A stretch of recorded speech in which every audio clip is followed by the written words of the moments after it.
Everybody, and welcome to our lecture on resilience and adaptation.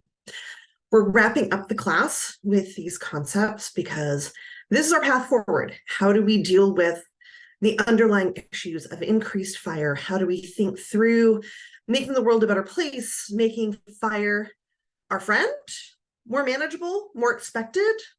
How do we increase our resilience to make ourselves better prepared to deal with the coming changes in the world? And that is done through adaptation, mitigation, and resilience. So we're going to talk about those today. We're also going to talk about the notions of eco-justice, because if we're going to engage in adaptation, resilience, and mitigation, we have to do it in a way that helps everybody. Not everybody is in the same boat. We're all in the same storm. I think that's really important to remember, because people are going to get impacted by what happens with climate change differently, depending upon who they are and how prepared they are to deal with the consequences of whatever disaster comes towards them, how their community is prepared, how they individually are prepared, how their governments are prepared, and not everybody's going to be impacted equally. So our goal today is to talk a little bit about eco-justice and eco-injustice, and how do we use policies and programs and things like that in order to make society more resilient. And then you may be asking, well, what does this have to do with fire? Well, we're in the era of mega fires, right? We just watched a whole video around mega fires. And it's not just here in California, it's in a lot of places that we're seeing fire become an issue. But there's ways for us to plan for fire as best we can, just like any type of natural hazard that's out there. And how we plan and prepare for those natural hazards will impact our ability to overcome those hazards. And that's what this lecture has to do with fire. All right, let's get into it. Like I said, our way forward is through adaptation and mitigation and resilience. Now, in order to figure out what are the best policies and practices, we have to first talk a little bit about environmental injustices. So there are different types of environmental injustices that we can talk about. An environmental injustice is the unequal distribution of environmental degradation and climate change impacts. And this unequal distribution is both physical, right? So different places are going to experience different things at different times, and the severity of which is going to be different because of where they are. But it's also about the social construction of race, class, gender, any other categories, because some people are differently capable of dealing with the impacts of environmental injustice than others. And so we're going to start off basically talking about socioeconomic injustice. So socioeconomic injustice is the unequitable distribution of wealth that have impacts on most aspects of a person's life. So if we think about the basic needs of humans, right? We need water, we need food, we need shelter, we need clothing, and we need ways to get these things, right? So it's not just that these things are what we need ways to get them. So as we think towards the future, we need to be thinking about the disparities and how different people are differently capable of getting these things, and the types of knowledge they have, the types of access they have. If you are a subsistence farmer and you are living crop to crop in order to get food, in order to be able to sell some extra food on the market to make some money, and you're in a place that's experiencing increased drought or increased flooding or increased fire, these are all things that are threatening the basics of your ability to get food, shelter, clothing, water, etc. And so we don't see this equally happening across the globe. We can think both in terms of across nations. Some nations are more capable because of their histories and also a bit of luck at dealing with these impacts than others. although even countries like the United States are really struggling to overcome disaster events, right? When we were talking about natural disasters, we talked about hazards, and then phenomena, and then we talked about disasters. And even in the United States, we struggle every year to afford the billions upon billions of dollars of disaster relief in order to allow communities that have been hit by natural disasters and man-made disasters to rebuild. So if we're struggling to do that, and there's a lot of places that will never be able to rebuild, other countries which have lower GDPs, less access to resources, have not had the luxury of building up their economies over time, struggled under colonization for centuries. Those countries are even less capable of being able to mitigate these types of issues. And in some countries, it's not even their ability to mitigate. There is no mitigation that can happen. If you are one of the many island nations that we hear from today, the sea level rise is causing their islands to disappear. I mean, it's not something you can build a seawall to stop. Like literally their land is disappearing underneath the ocean. Their cultural heritage, their livelihood, their resources, they're all going underwater. We hear from countries like Tonga, well, we hear Tonga is part of the United States, but we hear from places like Tonga and the Marshall Islands that their countries are literally disappearing, and the diaspora that they're experiencing, because there isn't enough land that can support everyone, is increasing the pressure on their culture to survive. And they're not just having a conversations about how do they save their islands. They're having conversations about how do they relocate their entire population with its cultural heritage and richness and the meaningfulness of the connection to the land to a different place. How do we create cultural continuity as we have populations that literally have no place where they can be because that place is underwater? So they're struggling with those sorts of conversations.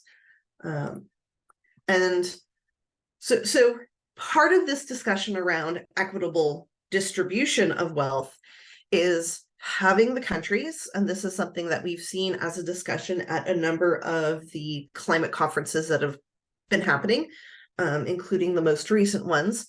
How do the countries that have had the greatest impact on the climate create a fund to help these countries who are already suffering in mass from the consequences of climate change and the natural disasters and the natural hazards that have accompanied this, right? They have very little contribution to this problem, and yet they are disproportionately being impacted. And that brings us to another concept, which is geographic injustice. This is the uneven distribution of environmental degradation and pollution within countries and across the globe. So environmental injustices and disparities are, again, around these economic issues, race, class, gender, a whole bunch of other things. And certain populations are much more likely to struggle with disproportionate exposure to things like contaminated air, toxic chemicals, unsafe workplaces, undrinkable water, and other environmental hazards. And then, of course, you have the poor, the disenfranchised, and minority communities that have a whole other layer of economic injustice they're facing. And disenfranchised communities or minority communities tend to have even more health problems and health risks. So part of the environmental justice, when we talk about the environmental degradation and pollution that comes with these choices around industrialization and our implementation of third fire, that industrial fire, and the big dump that occurred with industrial fire, is that we have disproportionate impacts. And even here in the United States, right? Like we think of the United States in many ways being kind of this weird monolith, but we are absolutely not. There are plenty of communities that are disproportionately impacted by environmental injustices. those communities have less capability of advocating for themselves for a whole host of reasons, including not having physically enough time to do this, right? So if you have to work 2 to 3 jobs and you have a family, when are you going to go down and be at a city council meeting? When do you have time to do that? You don't. And it's even harder when we think at the global level. I mean, how do small countries or poorer countries properly advocate for themselves so they are being compensated for this environmental injustice so they can go ahead and have better lives? And I want you guys to pause this lecture and go watch the video, see what 3 degrees of global warming looks like. This is an important video because it looks like we may hit 3 degrees first. And so I want you to look at this because it talks about some of the adaptation and mitigation that we can put into place. But it also looks at how this is going to lead to increased conflicts and migration and things like that. And the places in which we're going to see this climate migration are already seeing the effects. And we are already seeing climate migration, by the way, both externally, people coming into countries, but also internally. The United States has climate refugees that are Americans. Like, we are already seeing this type of geographic injustice. And so it's important for us to kind of have a feeling of what that looks like, because a lot of the mitigation, adaptation, and resilience strategies should be coming from a place of creating a more equitable society. And I use that word equitable, by the way, very purposefully, as opposed to equal. Equal implies that there's a one-size-fits-all solution, and there is not. Each community, each individual, each state has its own unique needs and desires and cultures and where they want to go and the types of solutions they're looking for. And so equitable means that you find out where people are and meet their needs from that place. So it is not a one size fits all. And when we were talking about policy the other day, I talked about the fact that it's really important for policies to have some flexibility in them. And this is exactly why. And then there's what we call intergenerational injustice. So this is two-pronged. The first is thinking about what are our obligations to future generations. In a number of Indigenous American cultures, they talk about your obligations to the 7th generation. What is the 7th generation? So if I'm a Gen Xer, and I am, it's the generation, it's 7 generations from now. So that would be my obligations to the millennials and to Gen Z and to Gen Alpha and Gen Beta, all the way to, if we keep the Greek letters, Gen Echo. Gen Echo will be born around the year 2100. What is my obligation to the humans that are going to be born over the next 80 years? How does my decision making, both in terms of my individual choices and how that can impact climate change, but also people I vote for, policies I support, how I advocate, how I engage in conversations, how are I keeping them in the forefront of my consideration? If we're thinking of only immediate profits, we're not even caring about the people 10 years from now, let alone 80 years from now.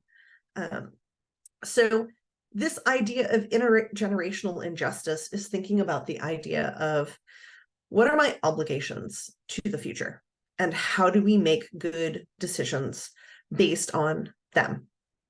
But it's not just the future. It's also all the individuals that have already suffered these injustices, the environmental injustices. And there is lots of examples of lots of people who have suffered environmental injustices with very little compensation, very little acknowledgement even. So this is fall of 2023. And this past summer, the movie Oppenheimer came out, talking about the atomic bomb. Spoilers, it worked.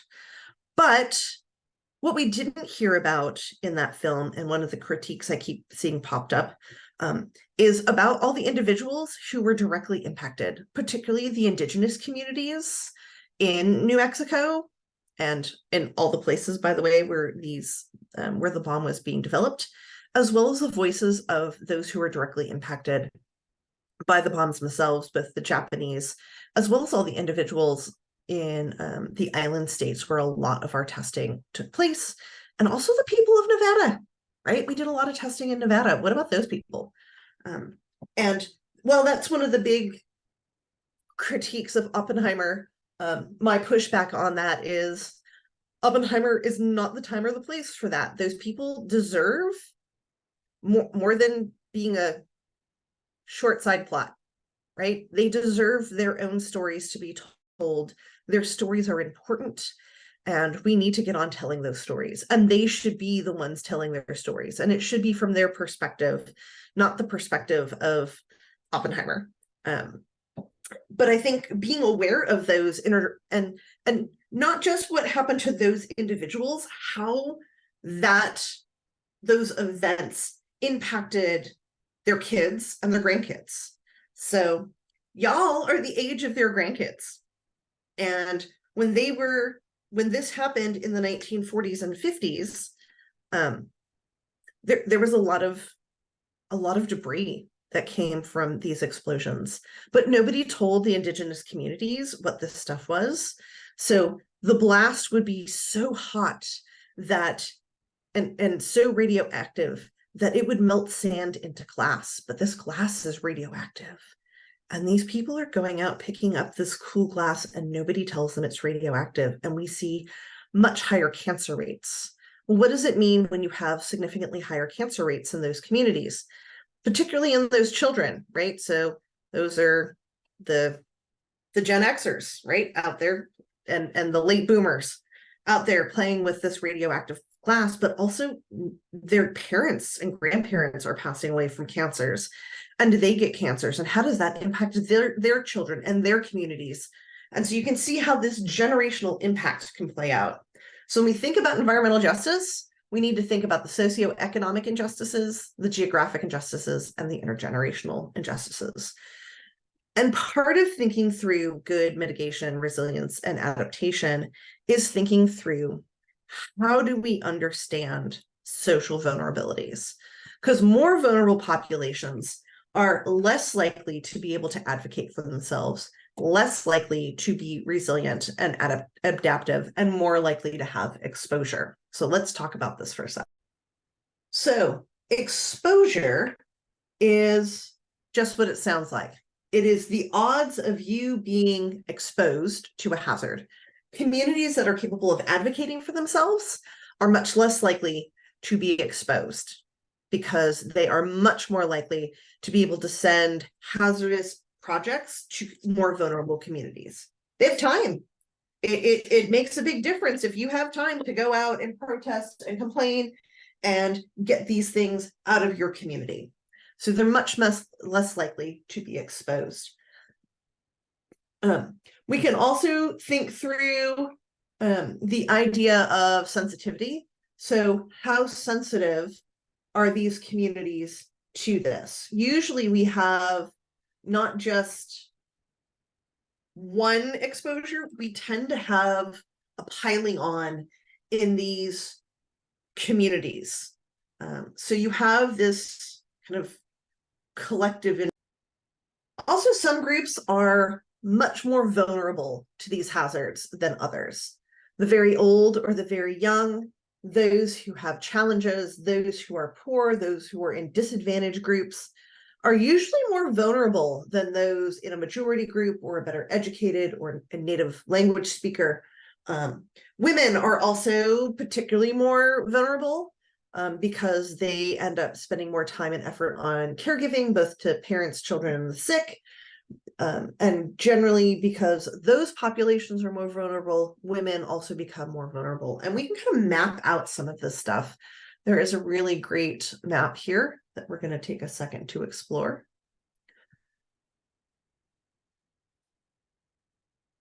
So This is the CDC Social Vulnerability Index, and we can look at this by state. We can look at this right now. It's set by county. So we can go over here and we can look at San Luis Obispo, right? So here in San Luis Obispo, we have low to medium, right? So this blue implies low to medium. We can go to places like Florida. We look at Florida, they have really low. So you can kind of get a feel of what's going on. Some areas, like here in LA County, they're 0.85. That is high. They have a high vulnerability index, and that's because they have a lot of those populations that we just talked about. We can also look in places like Broward County, which is in Florida. We can look at, where are you, Louisiana? We can look at some of the parishes in Louisiana, and they are particularly high. And just so you know, some of these parishes here, like this parish, is actually in a place we call Cancer Alley. So their vulnerability is huge, right? I mean, like, look at how high these vulnerabilities are. They're very high. We can also go to places that are pretty low, right? So if we go to Box Elder County, Utah, it's 1.6. There's not a lot of people there, right? So that really helps. Also, it tends to be low density, it tends to be agriculture, and it's very white. So there's lots of things. This is overall vulnerability, but there's lots of other things you can look at. You can look at socioeconomic status, race and minority status, housing type, and you can look at different map features. You can zone into a county. So this is good if you're thinking about you're doing projects on vulnerability. This is a really good tool to have for that. Part of the consequences of social injustice, environmental injustice, are air pollution, chemical waste, lead exposure, water contamination, and the impact of climate change. The EPA actually has a mapper that allows us to look at this as well. So we can look at different factors here. So if we were to zone in here, we could look at particulate matters. You can see where the air pollution is bad. It's not terrible up in here. Let's see if we can go to,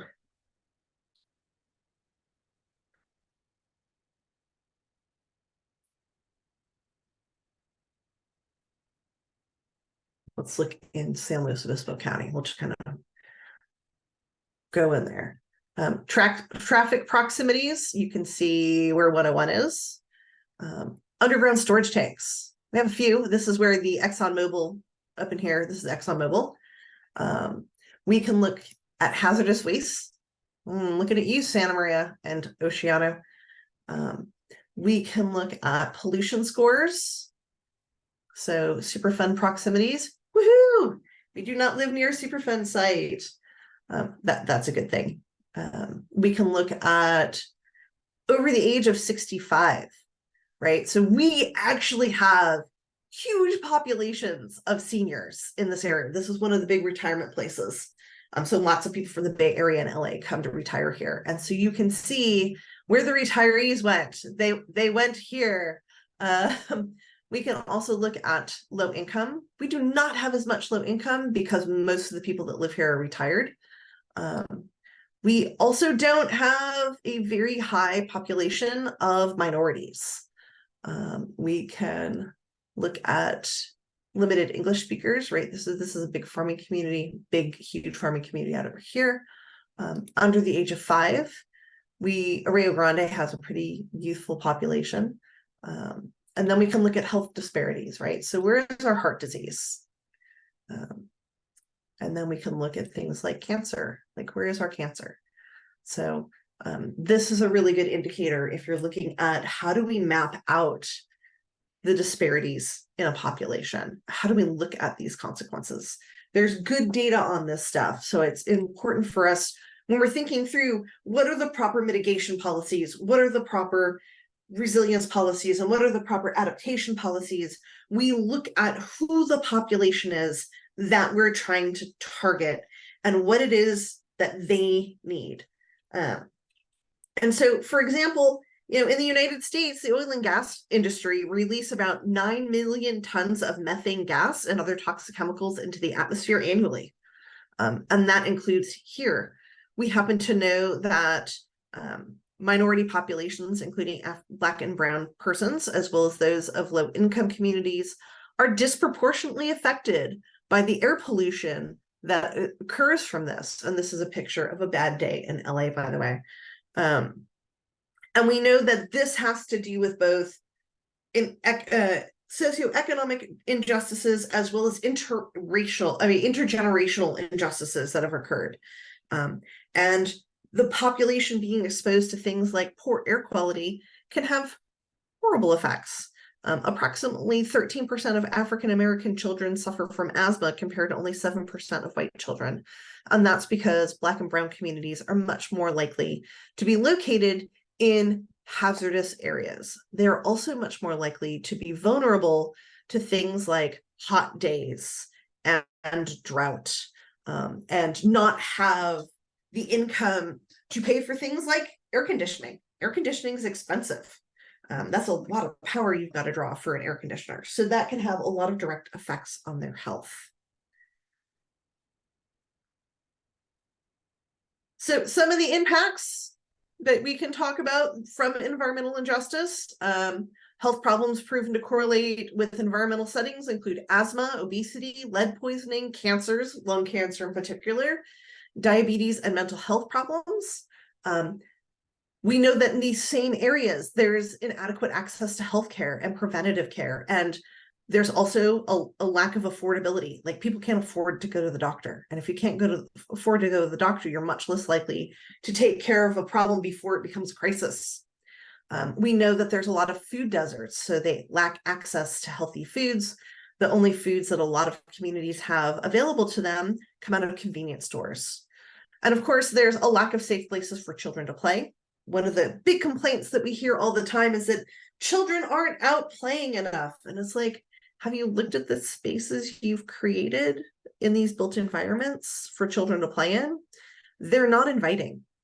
A lot of places don't have parks. I know that might be weird for some of you to think about, but they don't have parks. There's no green spaces for kids to go and play. They pulled them all out because they cost money to maintain. And so they lack green spaces. But with these green spaces, with this lack of green space, it also means that those communities are hotter because that cement is a huge problem. It means that children are inside more. They're less likely to be outside running around, which means that you have higher obesity levels because kids are outside running around and playing and exercising. And they don't have access to healthy foods. And so they're much more likely to have things like diabetes and obesity issues because of the environments that they're in.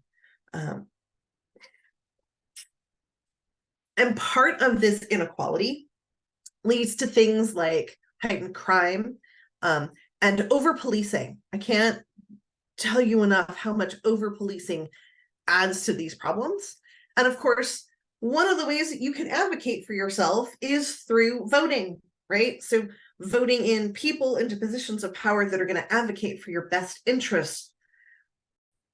I know that sounds cliche, and voting is actually one of the weakest forms of social engagement, but it's one of the forms of social engagement everybody should have access to. Like we live in a country that claims to be a democracy, and every vote should count, and everybody should be able to vote who is a citizen of this country. And I think we're doing a lot of backsliding right now in terms of barriers to registration, lack of access to polling stations, and then the time it can take. I mean, in some places, it can take hours to vote. Well, you have to have the whole day off. Well, our voting day is a Tuesday. People have to work. I mean, that in and of itself is a barrier. Now, if you're worried about things like secure elections, even though the last 3 elections have had very high mail-in ballot turnouts, turns out it's been the most secure elections that we've ever had. mail-in balloting, mailing in your votes, here in California is one of the most common ways people vote, and it tends to be incredibly secure. When you create access, people will vote. If you're trying to keep people from voicing their ideas, then yeah. So how we get through some of these injustices is through this voting, and putting people in positions who are capable of advocating for ourselves. All right, so this brings us back to the 3 triangles, although the social vulnerability could be a 4th triangle. And of course, we talked about what is fire, how does it work, how do we understand fire, right? The fire behavior triangle, and of course our fire policy triangle. And all of these triangles come together to help us understand what we can do, including in terms of fire. So let's talk about ways of dealing with change. So we can talk about resilience, adaptation, and mitigation. So resilience is the capacity of a system to absorb stress and maintain its functions in the face of that stress.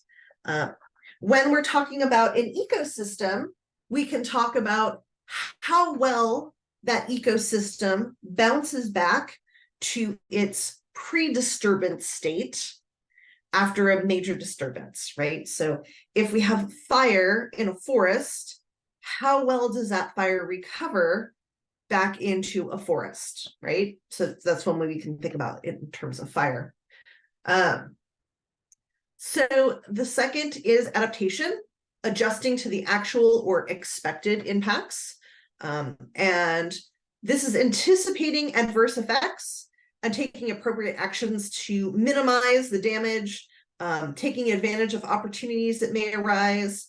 Sometimes this is moving, right? So it sucks, but the fact is abandonment is going to be part of our adaptation, because things are going to be underwater. I just talked about those nations that are underwater, and their only adaptation is to leave because we don't have gills. And so some of those adaptations could be really hard, but it's not how you recover from the disturbance, it's how you change or adjust to the actual or expected impacts. And then, of course, mitigation is making the impacts less severe, right? So we could look at the root of the problem, which is the emissions of greenhouse gases, and we could stop that. We could have stopped that decades ago, by the way. We chose not to, and that should piss you all off, but we chose not to. And the other part of mitigation is a phrase that I'm taking from the criminal justice world called target hardening.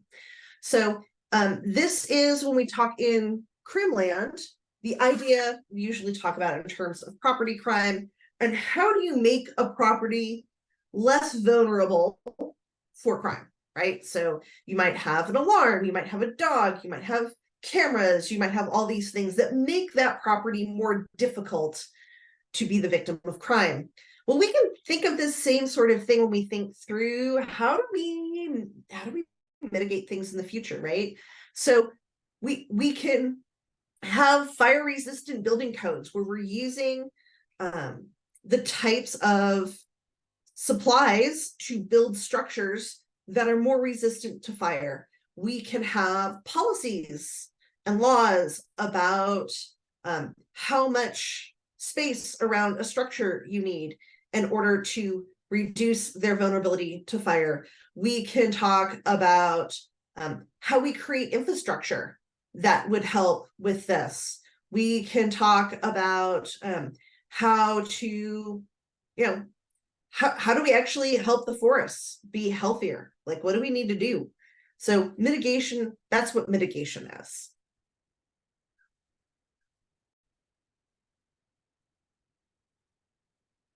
So let's delve into each one of these a little bit more. So when we talk about resilience, we need to think through, especially in the environment, we need to maintain diversity and redundancy. I mean, that's one of the key things in most environments is redundancy. We don't really talk about redundancy as much as we should, but it's super important.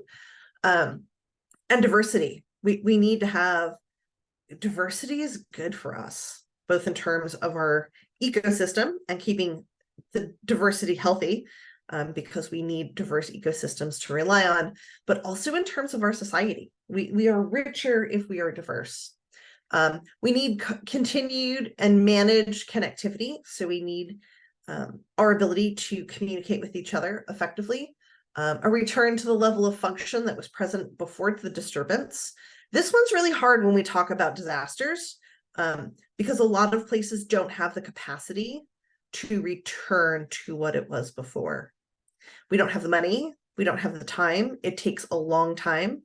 If you are in a fire and your community burns down, it may not just have been your house that you lost and all of your possessions, but it could also be your job, right? Your children's schools, your school if you're in school, your social network, your neighbors, their houses burned down too. And so that connectivity is broken, and that really impacts the ability of a community to return to its previous level of its function, previous level of disturbance. That didn't come out right. Return to the level of function that was present before disturbance. And so we also talk about the resilience of social communities, right? So we're not just talking about environments, we're talking about the ability of communities to stay connected and come back as a coherent culture. Every community has its own sense of itself, its own culture. And so coming up with that is important. So one of the things we can think about for resilience is, how do we get communities to be able to bounce back? Do we get communities to bounce back? That's just as important. Is it something that relocation would be better? Is that a better strategy? If you're able to have a resilient community, then how do you get everybody back? Those are all policies we have to consider. Resilience is hard. And sometimes we also have to ask ourselves, is the space in which this thing took place capable of resilience? Is it capable of bouncing back? And I think that's another important question we don't talk about enough either. So then we have mitigation. Mitigation, we can think in terms of proactive and reactive. So proactive mitigation identifies threats and attempts to prevent those threats from ever happening in the first place. The big issue is that you have to anticipate the problem, right? You have to know what's coming and how big it is. This is one of the big discussions with things like seawalls. So there's a documentary series called Sinking Cities, and it's on PBS, and I highly recommend you watch it.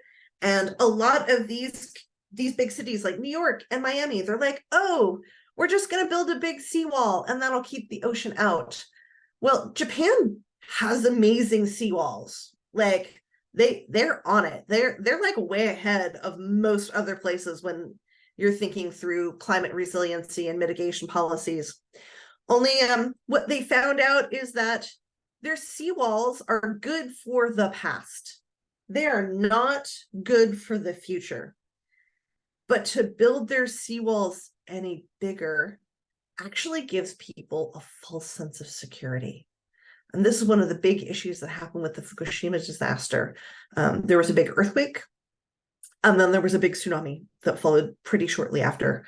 And the people that had seawalls had a very false sense of security. They thought that seawall was going to be able to stop that tsunami, and it did not. That tsunami was a lot bigger than they anticipated. And those communities that had that false sense of security actually had a much greater impact. People were much more likely to build closer to the ocean. They were much likely to have a false sense of security and not evacuate as quickly than communities that did not have seawalls, who have not built that close to the ocean, who have markers about past tsunamis saying, don't build below here, it doesn't go well. But we can be proactive, right? This is an example. If you know there's going to be a flood, you want to think through, how do I protect my home, right? So I got sandbags, I got plastic tarping, I'm protecting the entranceways into my home. If we're talking about fire, the types of roofing you're allowed to have, the type of siding or external structures, the type of windows, the type of doors, all can be proactive mitigation techniques. And then, of course, we have reactive mitigation. The disaster, the threat has to occur before somebody responds, right? They're not anticipating those problems. So the other day we talked about why aren't people doing anything? And one of them was they didn't anticipate the problem or how bad the problem was going to be. And so they didn't do anything. We don't want to be doing things reactively. We want to be doing things proactively. We want to get in front of problems so that we can help communities be more resilient. And then, of course, there's adaptation. So adaptation kind of comes together when we understand what's going on with mitigation. We also understand our environmental systems, right? Like what is the capacity of our environmental system to actually help us? So adaptation means you're anticipating adverse effects and taking appropriate actions to prevent or minimize the damage, right? Again, this could be things like abandonment. This could be things like shifting cultural values, changing our agriculture, right? So maybe we shouldn't be growing water-thirsty crops in arid areas and using up all the groundwater in those areas to grow those crops. Maybe those crops can be grown somewhere else. And we can do more dry farming in places like that. We need to be paying attention to the bugs. I got to tell you, we've lost 50% of the biomass of our insects over the last 50 years. That is bad. We need bugs. I know you may not like bugs, but bugs are really important. Super important. Thinking through water saving, right, where these come together. When we think through mitigation, we can think of eco-friendly transportation and renewable energies. By the way, we could afford, if we wanted to, we could choose to afford to give everybody solar panels. That could be a decision we make. When you think about all the ways that changes things, like what if PG&E didn't have to bury another power line because everybody had enough power on the roof of their houses? That also means you wouldn't have blackouts and you could afford your energy bills no matter where you were because the energy came with the house. How does that shift what's going on? And we have microgrids across groups of houses as opposed to big infrastructure projects, right? What if we didn't need dams anymore? We could take down all the dams because we had solar and wind and other types of green energy production. What does that do for the salmon runs and that biodiversity? So part of adaptation is thinking creatively, by the way, on community-based adaptations and policies, and how do we engage in these processes? And this is really important for us to get on top of. The USDA actually releases every couple of years a chart that indicates what types of plants can grow in your area. So I'm a gardener, surprise. And I've lived in lots of different places, and what grows where is really important to me because I love growing my own fruits and vegetables. And so I want to know what I can grow where I am. So we have two charts here. This is called the USDA plant hardiness zone. And each of these colors represents a hardiness zone, right? So here's the hardiness zone. This is the average annual temperatures and what they mean and all that stuff. So here's the one from 2012. So you can see this brown. I'm going to use this orange and brown down here. You can see how low this orange is, right? So these are our more tropical zones. Look how much higher up this is coming now. This zone is shifted. It is warmer in these areas than it was before. You can see even as we start to crawl up to these cooler areas, right? Like look up here. If we look at this 12 map, we've got hardiness zone 1A. And this is where temperatures average, the coldest temperatures, this is the minimum temperatures, used to average -51 Celsius, which is -60 Fahrenheit. By the way, that is freaking cold because I lived in Ohio and it was -40 months and I really thought I was going to die. And I'm glad I'm back in California because we don't get that. But you can see that this is cold. This doesn't exist here on this new map. These areas all have gone up over 10 degrees in their coldest times of year. So I think it's important when we can see how things have shifted in our country. We can see how now we've got a lot more green in places here in Alaska than we did before. This is a visual of how we need to think through adaptation. So people who had planted in this area before that were looking at their hardiness zone, they can now plant more warm crops. All right, so what does this have to do with fire? Everything. It has everything to do with fire. We need to be asking, what are we doing to protect communities from increased risk, right? What is our target hardening? What are our policies? What are we doing to plan how do we recover? And who gets to have the resources to rebuild in that recovery, right? So that's important too. And then who is impacted by the environmental consequences of fires, right? So we have loss of economy and homes. How do we help these people in a meaningful way? We've watched a couple videos in this class that have talked about these disasters, these communities, and a lot of people are like, I can't afford to rebuild, I have to leave. Everything that I had is gone. And then the other thing that we need to talk about is the impact on people who work in fires. So firefighters, EMS, the cleanup crews, policing, hospital staff. How are these individuals impacted? Remember, a lot of them lose their communities in those disasters as well. Not only that, but they're experiencing health impacts as they engage in their careers.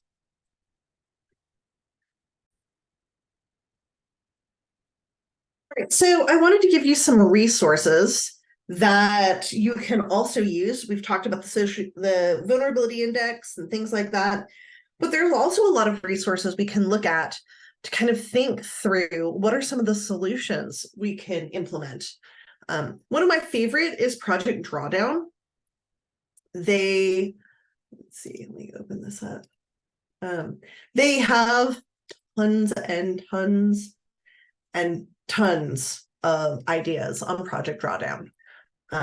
If you were doing anything around climate solutions, this is it. They have a huge diverse team. They come at it with multiple places. They have a whole thing of drawdown solution in their library. So we can explore the library. We can look at in terms of the table of solutions, right? Like here's alternative to cement and bamboo production and building retrofitting and composting and forest protection and geothermal power and grassland protections and improving fisheries and microgrids. I was just talking about microgrids. Let me some microgrids.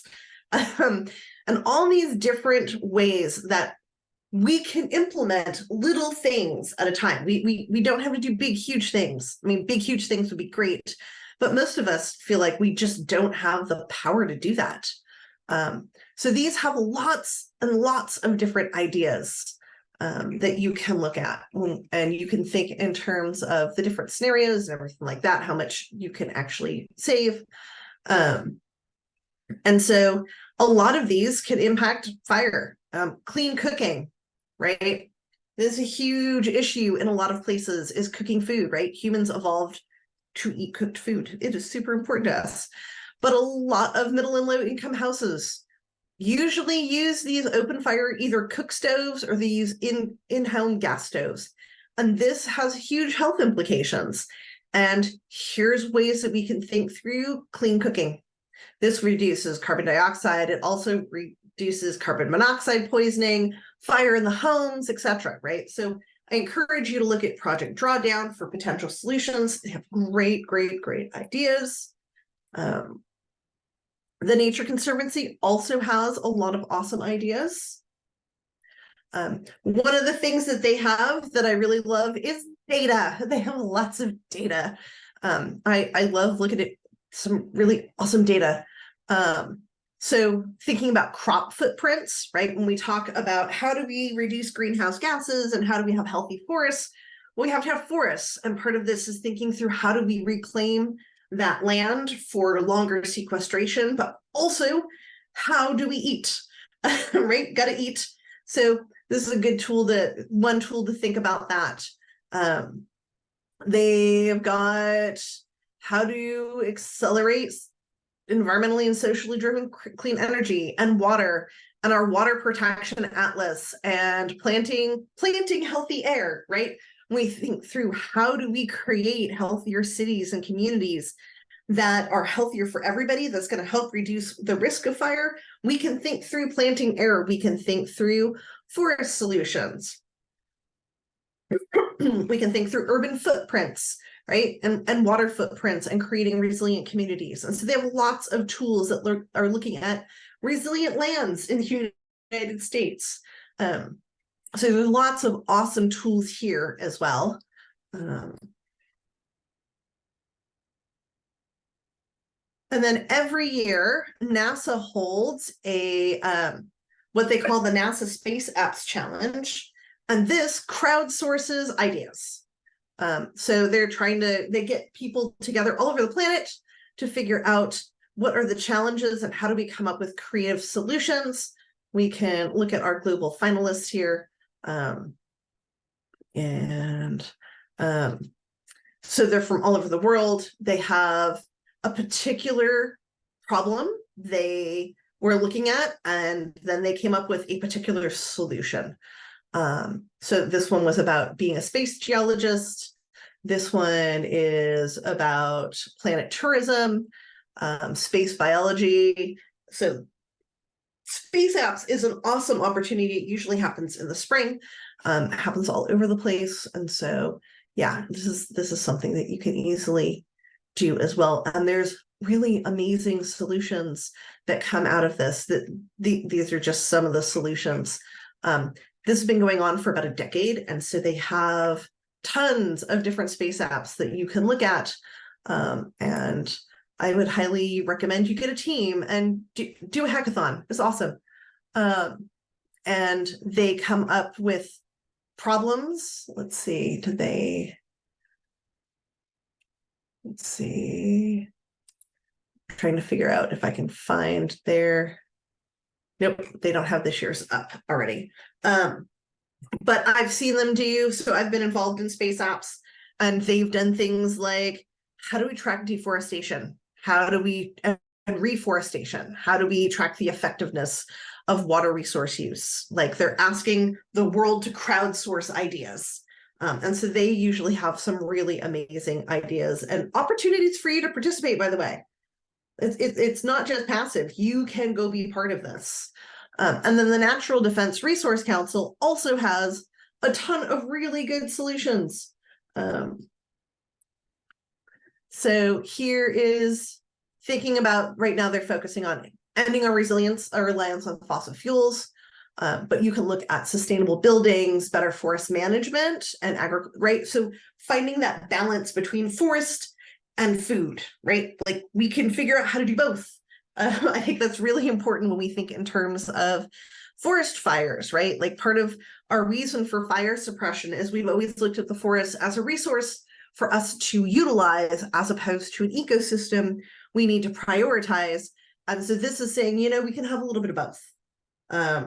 Again, renewable energies, industrial solutions, if we go here, this is how to get industry to reduce their carbon emissions. Technical solutions, how do we carbon capture, right? So it's not enough for us to just say we have to stop making greenhouse gases. How do we get them back? Lithium is a critical component in battery manufacturing.